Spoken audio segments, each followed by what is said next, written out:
زادوا عيال السوق وقرح الرقب، زاد الحمولة والجمال فجأة برك. في وقتنا ما عاد بحاجة تصيب يا صاحبي، كثر الوفا يدمرك. كم ناس ياخذ بس ما عمره يجيب، كم قلت لك يا صاحبي بيدبرك. كثر الوجع بيجيك من أقرب قريب، واللي ظننت أخ قرر يخسرك. زادوا عيال السوق وقرح الرقب، زاد الحمولة والجمال فجأة برد. ما كنت أظن البعض به ظني يخيب، ولا حسبت اللي تحب يقهرك. يبا تكون في ذا الزمن إنسان ذئب، ولا الذياب بتجيك وتاكلك. ما حد نفعني وقت ما قلبي تعب، وكل تفكيره يفكر يهلكك.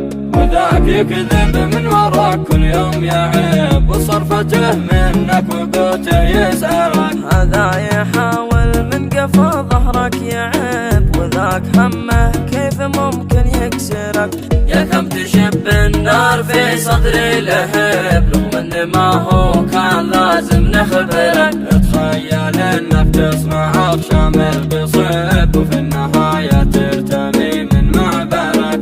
ما عاد باقي شي في الدنيا عجب، ولا على ماضيك تنظر حاضرك. المشكلة في اللي ما هو في الزبيب، وانت من تقدر تشخص مظهرك. يبا تكون في مظهرك مثل النقيب، ويختلط ملحك وباقي سكرك. يا صاحبي واعرف نتاج جرحك يطيب، بعض المواقف لانهيارك تجبرك. وابقى على قول المثل صاحب أدب، ولا تصغر قدر من هو كبرك. واسمع كلامي يا صديقي واستجب، وقت المجالس لا تزيد مجبرك. خلي حضورك بين خلق الله مهب، من أجل ما حد في المواقف يغمرك. قرح الرقب، زاد الحمولة والجمال فجأة برك.